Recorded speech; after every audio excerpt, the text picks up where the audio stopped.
নমস্কাৰ আজিৰ ভিডিঅ'টোত মই আপোনালোকৰ বাবে লৈ আহিছোঁ আমাৰ ডে টু ডে লাইফত ইউজ হৈ থকা বা আমি আমাৰ ডে টু ডে লাইফত প্ৰায়ে শুনিবলৈ পাই থকা পাঁচটা ইম্পৰ্টেণ্ট ভকেবুলাৰী আজিৰ ভিডিঅ'টোত মই যি কেইটা ভকেবুলাৰী ইনক্লুড কৰিছোঁ ডেফিনেটলি আপোনালোকে আপোনালোকৰ ডে টু ডে লাইফৰ বিভিন্ন কনভাৰচেশ্যনত এই ৱৰ্ডবোৰ শুনিবলৈ পায় গতিকে এই ৱৰ্ডবোৰৰ মিনিং আৰু ইয়াক আমি কেনেদৰে বিভিন্ন বাক্যত ব্যৱহাৰ কৰোঁ তাৰ বিষয়ে জনাটো অত্যন্ত গুৰুত্বপূৰ্ণ গতিকে ভিডিঅ'টো স্কিপ নকৰাকৈ শেষলৈকে চাওক মাত্ৰ পাঁচটা ভকেবুলাৰী এই ভিডিঅ'টোত ইনক্লুড কৰিছোঁ ইয়াৰ প্ৰত্যেকটো ভকেবুলাৰীৰ মই দুটা এক্সাম্পলৰ সহায়ত আপোনালোকক বুজাই দিবলৈ যত্ন কৰিছোঁ সো আহক এতিয়া ভিডিঅ'টো আৰম্ভ কৰোঁ আৰু যদি আপোনালোকৰ মাজত কোনো লাৰ্ণাৰ আছে অনলাইন মাধ্যমৰ জৰিয়তে মোৰ সৈতে স্পোকেন ইংলিছৰ লগতে ইংলিছ গ্ৰামাৰ শিকিব বিচাৰে তেতিয়াহ'লে স্ক্ৰীনত লৈ থকা নাম্বাৰটোত আপোনালোকৰ নাম আৰু এড্ৰেছ হোৱাটছআপ কৰক আমাৰ ফালৰ পৰা আপোনালোকক ক্লাছৰ সবিশেষ জনোৱা হ'ব অন্যথা আপোনালোকে ডাইৰেক্টলি স্ক্ৰীনত লৈ থকা নাম্বাৰটোত মোৰ সৈতে যোগাযোগ কৰিব পাৰে সো এতিয়া চাওঁ আমি ৱৰ্ড কেইটা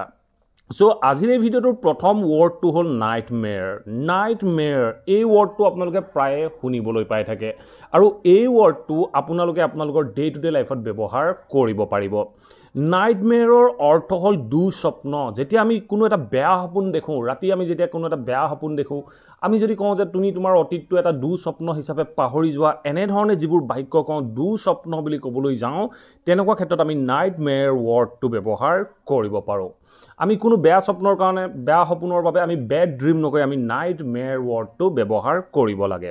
সো আমি কেনেদৰে ব্যৱহাৰ কৰিব পাৰোঁ দুটা এক্সাম্পলৰ মাধ্যমেৰে ইয়াক বুজিবলৈ যত্ন কৰোঁ মই যদি এটা বাক্য কওঁ যে I had a nightmare last night মই যোৱা ৰাতি এটা বেয়া সপোন দেখিছিলোঁ বা দুঃস্বপ্ন দেখিছিলোঁ বুলি কওঁতে আমি বাক্যটো ক'লোঁ I had a nightmare last night এতিয়া চাওক আপোনালোকে যেতিয়া মই দেখিছিলোঁ বুলি ক'বলৈ যায় তেনেকুৱা ক্ষেত্ৰত I saw নক'ব সপোন দেখাৰ ক্ষেত্ৰত কেতিয়াও saw ভাৰ্বটো ব্যৱহাৰ নহয় তাৰ সলনি আপোনালোকে had ক'ব পাৰে অন্যথা আপোনালোকে ড্ৰিমৰ পাষ্ট টেন্স ড্ৰিমড ক'ব পাৰে সো মই বাক্যটোত কৈছোঁ I had a nightmare last night এনেধৰণে আমি বাক্যটো ক'ব লাগে ঠিক আছে নেক্সট সেন্টেন্সটো চাওক নেক্সট সেন্টেন্সটো কি কৈছে she forgot her past এই বাক্যটো চাওক কি কৈছে she forgot her past as a nightmare এই বাক্যটো চাওক কি ক'লে she forgot her past তাইৰ অতীতটো পাহৰি গৈছিল she forgot her past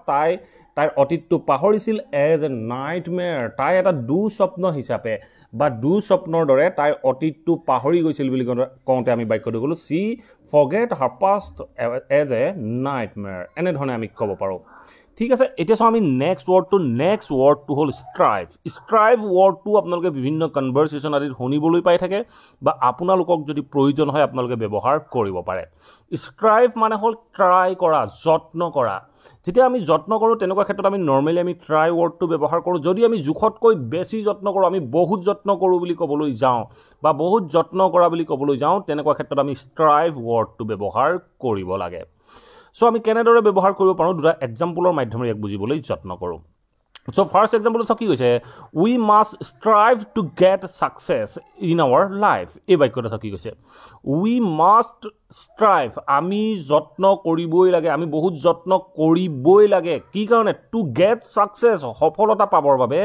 in our life আমি আমাৰ জীৱনত সফলতা পাবৰ বাবে বহুত যত্ন বা প্ৰচেষ্টা কৰিবই লাগে বা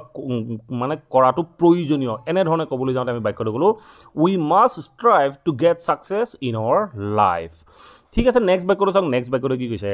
every employee is striving to achieve the target এই বাক্যটো চাওক কি ক'লে এভৰি এমপ্লয়ী প্ৰত্যেকজন এমপ্লয়ীয়ে কি কৈছে ইজ ষ্ট্ৰাইভিং বহুত যত্ন কৰি আছে এভৰি এমপ্লয়ী ইজ ষ্ট্ৰাইভিং প্ৰত্যেকজন এমপ্লয়ীয়ে বহুত যত্ন কৰি আছে কি কাৰণে টু এচিভ দ্য টাৰ্গেটটো এচিভ কৰিবলৈ টাৰ্গেটটো মানে ৰিচ কৰিবলৈ প্ৰত্যেকজন এমপ্লয়ীয়ে বহুত যত্ন কৰি আছে বুলি কওঁতে আমি বাক্যটো ক'লোঁ every employee is striving to achieve the target ঠিক আছে এতিয়া চাওঁ আমি নেক্সট ৱৰ্ডটো হ'ল শ্ৰিংক ৱৰ্ডটো আমি বিভিন্ন কনভাৰচেশ্যন আদিত শুনিবলৈ পাই থাকোঁ বা আপোনালোকেও আপোনালোকৰ ডে টু ডে লাইফত ব্যৱহাৰ কৰিব পাৰে শ্ৰিংকৰ অসমীয়া অৰ্থ হ'ব সংকোচন কৰা সৰু কৰি অনা কমাই অনা এনেধৰণে যেতিয়া ক'বলৈ যাওঁ তেনেকুৱা ক্ষেত্ৰত আমি শ্ৰিংক ৱৰ্ডটো ব্যৱহাৰ কৰিব পাৰোঁ বা অন্যথা আমি কিবা এটা বস্তু আঁতৰাই ৰখা এনেধৰণে ক'বলৈ যাওঁতেও আমি শ্ৰিংক ৱৰ্ডটো ব্যৱহাৰ কৰিব পাৰোঁ আমি কেনেদৰে ব্যৱহাৰ কৰিব পাৰোঁ দুই এটা এক্সাম্পলৰ মাধ্যমেৰে ইয়াক বুজিবলৈ যত্ন কৰোঁ মই যদি এটা বাক্য কওঁ যে I don't shrink from my responsibilities এই বাক্যটো চাওক কি ক'লে I don't shrink মানে হ'ল মই আঁতৰাই নাৰাখোঁ মই নিজকে আঁতৰ কৰি নাৰাখোঁ I don't shrink from my responsibilities মই মোৰ দায়িত্বৰ পৰা নিজকে আঁতৰ কৰি নাৰাখোঁ বুলি কওঁতে মই বাক্যটো ক'লোঁ I don't shrink from my responsibilities ঠিক আছে নেক্সট ওয়ার্ডটো চাওক নেক্সট সেন্টেন্সটো চাওক নেক্সট সেন্টেন্সটো কি কৈছে they didn't shrink from doing what was right এই বাক্যটো চাওক কি কৈছে they didn't shrink from doing এই বাক্যটো কি কৈছে they didn't shrink হিহঁতি আঁতৰ হৈ থকা নাছিল from doing কৰাৰ পৰা হিহঁতি কিবা এটা কাম কৰাৰ পৰা আঁতৰত থকা নাছিল বা আঁতৰি থকা নাছিল what was right যিটো শুদ্ধ সেই শুদ্ধটো কৰাৰ পৰা হিহঁতি আঁতৰি থকা নাছিল বুলি কওঁতে আমি বাক্যটো ক'লো they didn't shrink from doing what was right ঠিক আছে এতিয়া আমি নেক্সট সেন্টেন্স কি কৈছে I shrink myself and become silent and uncommunicative এই বাক্যটো কি ক'লে I shrink myself মই নিজকে আঁতৰ কৰি ৰাখোঁ I shrink myself and become silent আৰু মই সাইলেন্ট হৈ পৰো মনে মনে থাকো and uncommunicative মানে হল আপোনালোকে নিশ্চয় বুজি পাইছে uncommunicative মানে কাৰো লগত সংস্পৰ্শত নাথাকে এনে ধৰণে কবলৈ যাওঁতে I shrink myself মই নিজকে সংকুচিত কৰোঁ বা মই নিজকে আঁতৰাই ৰাখোঁ তাৰ পিছত কি কৈছে and become silent আৰু মই শান্ত হৈ পৰো সাইলেন্ট হৈ পৰো and uncommunicative আৰু মই কাৰো লগত যোগাযোগ নকৰো যোগাযোগহীন হৈ পৰো এনে ধৰণে কবলৈ যাওঁতে আমি shrink wordটো ব্যৱহাৰ কৰিব পাৰো ঠিক আছে এতিয়া চাওক নেক্সট ওয়াৰ্ডটো হল accomplishment এই ওয়াৰ্ডটো আপোনালোকে প্ৰায়ে শুনিবলৈ পাই থাকে accomplishmentৰ অসমীয়া অৰ্থ হ'ব সাফল্য যেতিয়া সাফল্য অৰ্জন কৰিব সফলতা লাভ কৰিব তেনেকুৱা ক্ষেত্ৰত আমি accomplishment ওয়াৰ্ডটো ব্যৱহাৰ কৰোঁ আৰু accomplish ওয়াৰ্ডটো আপোনালোকে নিশ্চয় জানে accomplish মানে হল কিবা এটা কাম সম্পূৰ্ণ কৰা বা কিবা এটা achieve কৰা তেনেকুৱা ক্ষেত্ৰতো আমি accomplish ওয়াৰ্ডটো ব্যৱহাৰ কৰিব পাৰোঁ সো মই আজি আপোনালোকক ক'বলৈ যত্ন কৰিছো accomplishmentৰ অসমীয়া অৰ্থ হ'ব সাফল্য আমি কেনেদৰে বাক্যত ব্যৱহাৰ কৰিম দুটা এক্সাম্পলৰ মাধ্যমেৰে ইয়াক বুজিবলৈ যত্ন কৰোঁ মই যদি এটা বাক্য কওঁ যে the reduction of inflation was এই বাক্যটো কি কৈছে the reduction of inflation was a remarkable accomplishment এই বাক্যটো কি কৈছে the reduction মানে কম কৰি reduction মানে হল কম কৰি দিয়া the reduction of inflation মূল্য বৃদ্ধিটো কম কৰি দিয়াটো কি আছিল was a remarkable accomplishment এটা মানে উল্লেখনীয় সাফল্য আছিল মানে ধৰক মাৰ্কেট বা কিবা এটা যেটো ৰিডাকশন কৰিলে ইনফ্লেশনৰ মূল্য বৃদ্ধিৰ যেটো ৰিডাকশন কৰিলে এটো এটা উল্লেখনীয় সাফল্য আছিল এনে ধৰণে ক'বলৈ যাওঁতে আমি বাক্যটো ক'লো the reduction of inflation was a remarkable accomplishment ঠিক আছে নেক্সট বাক্যটো কি কৈছে I am proud of your career accomplishment এই বাক্যটো কি ক'লে I am proud of your career accomplishment I am proud of মই গৌৰৱান্বিত কি কাৰণে গৌৰৱান্বিত your career accomplishment তোমাৰ কেৰিয়াৰৰ যেটো সাফল্য সেই সাফল্যটোত মই গৌৰৱান্বিত বুলি কওঁতে আমি বাক্যটো ক'লো I am proud of your career accomplishment এনে ধৰণে আমি বাক্যখিনিত accomplishment ওয়াৰ্ডটো ব্যৱহাৰ কৰিব পাৰোঁ ঠিক আছে এতিয়া চাও আমি লাস্ট ওয়াৰ্ডটো হল ফিকশনাল এই ওয়াৰ্ডটো আপোনালোকে প্ৰায়ে শুনিবলৈ পাই থাকে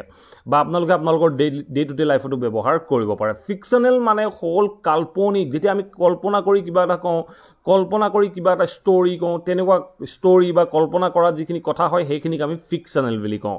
সো আমি কেনেদৰে বাক্যত ব্যৱহাৰ কৰিম দুটা এটা এক্সাম্পলৰ মাধ্যমেৰে ইয়াকো বুজি ল'বলৈ যত্ন কৰোঁ সো মই যদি এটা বাক্য কওঁ যে মেইন ক্যাৰেক্টাৰ ওয়াজ এ ফিকশনাল ডিটেকটিভ এই বাক্যটো কি ক'লে দ্য মেইন ক্যাৰেক্টাৰ মানে মেইন ক্যাৰেক্টাৰটো ধৰক কিবা এখন মুভি হওক বা কিবা এখন কিতাপৰ হওক যিটো মেইন ক্যাৰেক্টাৰ হয় is a fictional detective এজন মানে ফিকশনাল কাল্পনিক ডিটেকটিভ মানে আপোনালোকে নিশ্চয় বুজিছে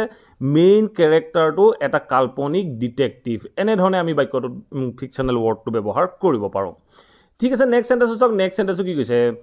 artificial intelligence can help you generate fictional stories এই বাক্যটো কি ক'লে artificial intelligence মানে AI ৰ কথা কৈছো AI ৰ ফুল ফৰ্মটো artificial intelligence can help you যেটো তোমাক সহায় কৰিব পাৰে artificial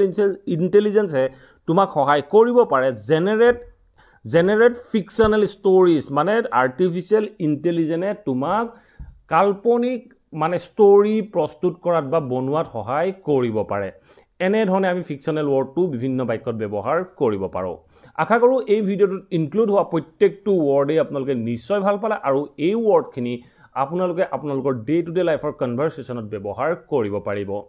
যদি ভিডিওটো ভাল পালে প্লিজ ভিডিওটো লাইক কৰক আৰু সকলোৰে মাজত শ্বেয়াৰ কৰি দিয়ক আপোনালোকৰ লাইক আৰু শ্বেয়াৰে মোৰ ভিডিও বনোৱাত যথেষ্ট মেটাৰ কৰে আৰু যদি আপোনালোকৰ কিবা টপিক বা কুৱেশ্যন আছে then let me know in the comment box below মই আপোনালোকৰ টপিক বা কুৱেশ্যনৰ ওপৰতো ভিডিও প্ৰস্তুত কৰিবলৈ যত্ন কৰিম আৰু যদি চেনেলটো ছাবস্ক্ৰাইব কৰা নাই প্লিজ ছাবস্ক্ৰাইব কৰি লৈ অল নটিফিকেশ্যন অন কৰি ল'ব মই আপোনালোকৰ বাবে এনে ধৰণৰ ভিডিও ৰেগুলাৰ আপলোড কৰি থাকোঁ আপোনালোকে নটিফিকেশ্যন পাব আৰু ভিডিঅ'বোৰ চাব পাৰিব থ্যাংক ইউ ফৰ ৱাচিং this video' have a nice day